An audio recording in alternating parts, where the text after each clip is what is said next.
I would like to give like a quite top-down view on a global perspective and one way of framing it. It's so you like one of the background stories here is that the IPCC decided to, for the first time, have a perspective on what they call demand side. Essentially, it's related to lifestyle changes. And the question here is what kind of climate change mitigation options are there that really involve the end user. So it's not only the consumer. I would like to shortly present like some main insights from this perspective, of course, then going into the transportation sector. But importantly, it's also about framing a new narrative on how to evaluate mitigation options. I have to go here. Yeah, here. So I just said already, it's not only about consumers, so it's like a very important perspective. Usually there are two agents, and that's a policymaker who knows the optimal solution, and then there's the consumer who is like more or less passively and sometimes actively consuming all kind of goods and sometimes choosing perhaps some greener goods than others. But what we're saying is no, there's actually much more in that. And that's like people have also other roles. So like if you decide, for example, to live vegan, it's not only that, of course, you have like personally some impact, but it's really about also being a role model. And others who are more affluent may decide they can actually change a lot by investing, by changing their investment patterns. And that's a really important decision to make. So like there's a lot of responsibility on those who are quite wealthy to work not necessarily by buying an electric car, which may look nice and it's a nice symbol to present to their peers that they are really green, but it's really about like where they put their money in. And then there's another role, which is professionals like urban planners, transport planners, because essentially they have a lot of impact. They shape lifestyles, they shape what's possible to live. So one of the main results here is like we go into like what we call avoid, shift, improve. Avoid, shift, improve is like quite heuristic categorization of climate change mitigation policies on end use side. So this includes like building, transport, food, and also industry. So industry is surprisingly also end user because of course it requires material from somewhere else. And to just have a look at the transportation side, we have the orange bar is avoid, then we have the green one is shift, and the blue one is improve. So you see that improve is quite a lot. In buildings, it's shift is more important, especially there's a lot of potential in food.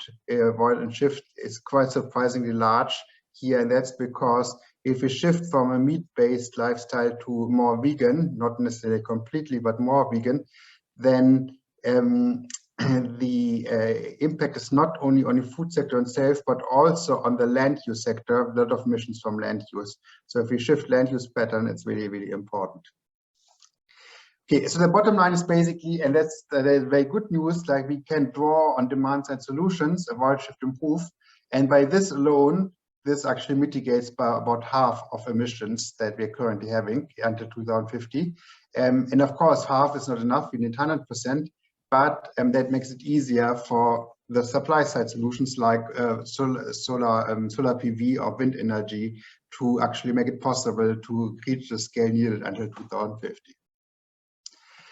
And this is a categorization of 60 options, 60 options on the consumption side now, like what you can change and how effective these are.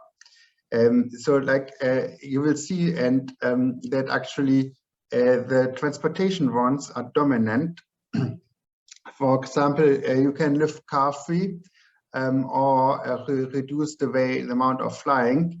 And these kind of options actually have a lot of potential. So this relates to other insights that while transportation is like not the it's like about a bit of 20% of all emissions, but essentially those who are richer, who are living in the more affluent world in OECD countries, for them, and that means for us, most of us, this really means that transportation is a dominant issue of greenhouse gas emissions. not from a global perspective, but from individual perspective for those who are living in richer countries. Okay, then you can also shift. It's also important, like you can shift to public transport, to vegan diet, and there's a lot of opportunities to improve, like refurbishment, heat pumps, etc. I don't go into details here. So let's go walk through a few options. Like improve is actually important. Improve is technology, so it's more like conventional, and this involves, of course, electric vehicles. And arguably, it's a success story from climate change mitigation, because it actually looks like it's getting now much faster than previously estimated, and it goes faster because batteries cost much less. So the battery cost reduction is a success story, and it means like until 2040, a global transition to electric mobility on land transport is possible. And I know that there's a lot of questioning also on electric cars, and happy to go into details in the discussion, but just saying that this actually is supportive of climate change mitigation. Now, if you take an urban perspective, and there's a lot of information on the slide, but the bottom line is that in an urban perspective, it's not only about greenhouse gas emissions, but it's also about congestion, it's about pollution, it's about who has access to the city, and there are actually very interesting also economic effects that are quoted here as price elasticity. And what I'm saying here is, like, if you are in a city, there are more alternatives available to the car than on the countryside.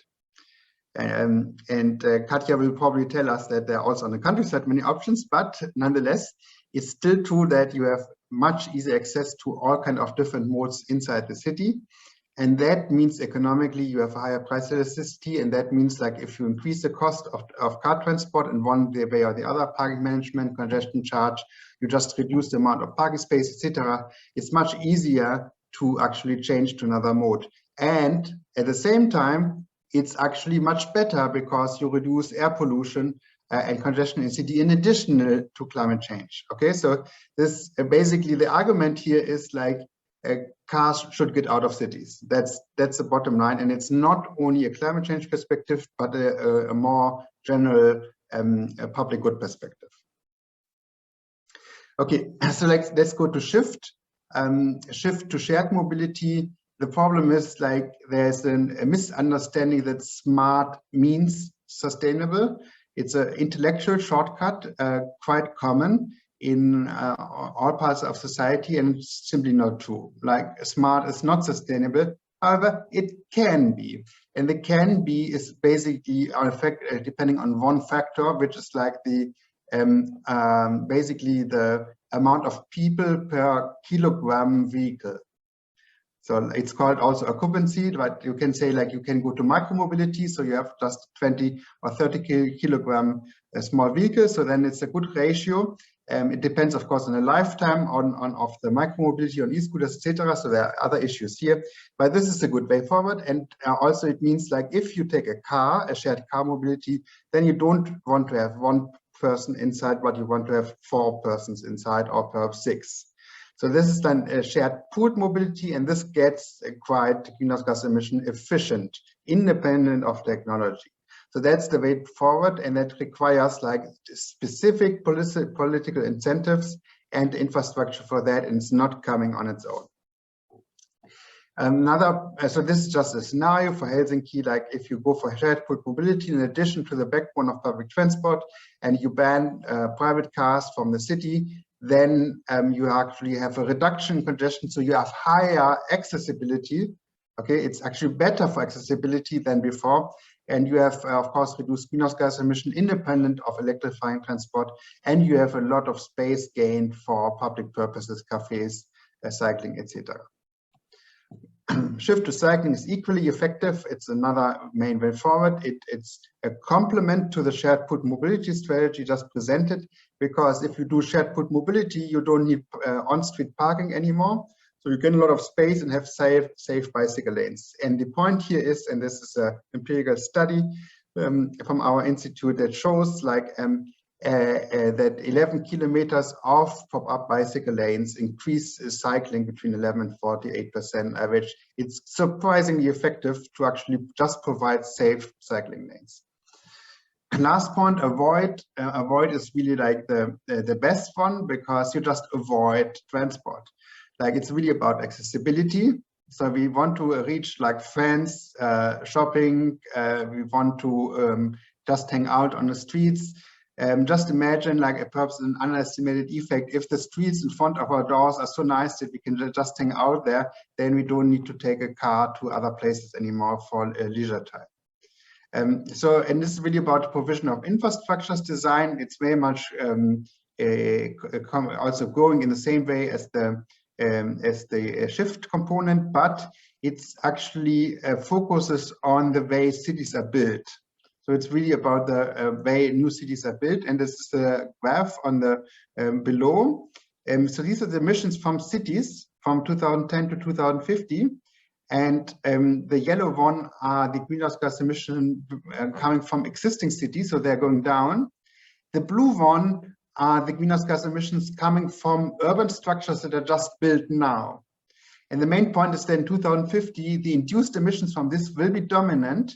So if we design new cities or new parts of cities now in such a way that they are low carbon, this is really effective, and it can just be done by building urban structures that relate to that. And again, it's like having short ways, 50-minute cities, cycling, safe cycling infrastructures, shared food offers, access to public transit, all of that together. It's quite obvious what it is, but it's important. The gray bar actually is important. It's a side note. It's about the gray energy of the buildings.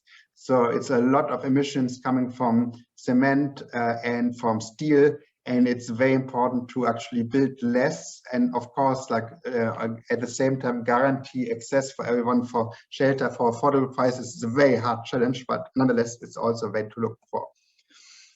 Okay, so this is about, I will skip that to come to and it's not 20 slides, so it's 2 more slides, I think. So should not worry too much, but the main point is of our global analysis is that evaluating all the 18 different options in 18 different well-being categories demonstrates that doing this kind of avoid, shift, improve options actually improves the quality of life. So it's evaluated against well-being, like food quality, clean water, air quality, living a healthier life, having access to sanitation, but also to issues like personal security and participation. Like in general, the evaluated options have a positive effect on the quality of life, while at the same time reducing energy. And cities, that's this slide about cities are key to that, because it's really in urban interventions where these well-being options are realized. Okay, this is an economic argument which really says that we need to evaluate these options from economic perspective. We need a new perspective. We need to talk about endogenous preferences, because if you ask people that are living now on the suburb and they rely on a car, they say we need car mobility. But if the same people live in an inner city and have experienced how easy it is to work, to cycle, and how much better the quality of life is, then they change perspectives. But they don't do it in advance. So we're talking about endogenous, like this changing malleable preferences, and we don't have a way from welfare economic perspective to deal with that. And I see that as a main challenge for economists to come. Okay, I will leave it like that. There are some points about interaction with supply side, but I think this is like quite high level. The bottom line is demand side options have a lot of potential, and they're really good for us. Thanks. Thank you so much, Felix. If you have any questions, just put it in the chat, but of course I will place the first one if you are here. You just pointed out that it's about the wealthy people, and there's a discussion, can they buy not changing their life? How do you see this kind of point that the first, I think 1% of people are flying so many flights that it's really like a huge problem, and people are afraid of that those wealthy people can always do it like this because they have the money? Yeah, it's a very difficult question, because I think So like the first point here is aviation is the greenhouse gas emission issue with the highest inequality. And that means that essentially aviation is really important. Like, I mean, you really should tackle it, because like you should reduce emissions in several ways. These could be, of course, like having higher CO2 emission tag pricing. It could be limiting the extension of airports, or just really basically stop the extension of airports, having charges on airport usage, going to synthetic fuels actually also okay. All of that means aviation gets more expensive, and that should really happen. But I think like the wealth issue is a difficult one, because what you really want to have is impartial policies. So you don't want to have policies that tackle, quotation mark, only the rich, because then you have you basically blow it up politically, basically. But if you, of course, an impartial policies on aviation still means that you the rich have to pay for the continued usage of aviation. So to maybe end it in a positive way, you pointed out that there will be a chance to have less inequality, and that we are changing the system not just for climate change, but also for people to be living in a better way. What were your studies pointing out, especially inclusion and maybe also gender sensitivity? Yeah, that's a very good point. So like it's a bit separate from what I've presented, but there are some concluding evidence on the following points. First, there's gender inequality on climate impacts, and that is women have to suffer more, and it's mostly because women do more care jobs. So actually the more precise message is like those who are doing care jobs are more impacted by climate change. And that's, of course, mostly women, but not only. The second point is what's also clear, where women have more political power, there's more climate change policies happening. And it's also more comprehensive what's happening. So the causality is not clear to the last bit, because, of course, there are a lot of co-correlations. You usually have more women in power where the societies are more inclusive in general. Then, like from transportation perspective, of course, that's very interesting, and I think you know actually much more than myself, and I think also the next speaker. But basically, transport planning for a long time has been dominated by men from a man use perspective, and that, of course, is a big problem for sustainability and for inclusivity. So last question is from the chat. Which of the presented measures can be pushed especially by bottom-up initiatives? That's a very interesting question. I think like the cycling example demonstrates that this can be very well pushed. So you need organization. So it really needs to be collective. As an individual, you can't do much, but Changing Cities, which is also presented here, demonstrated if you combine and join forces together, you can achieve a lot. And you need actually a responsive municipality or responsive governance. So you need a political partner to talk to, otherwise no success. Shared food mobility is interesting. You may have different coalition partners. It might go even with the liberals who are like open to these kind of ideas. But of course, they think about it in different ways. So there's difficult political negotiations and framing questions that are coming up and that have not yet very much developed. So I'm very looking forward to how this is evolving next years. But I don't see much bottom-up movement happening on the shared pooled mobility side. So I don't know how this will be evolving. Thank you so much, Felix.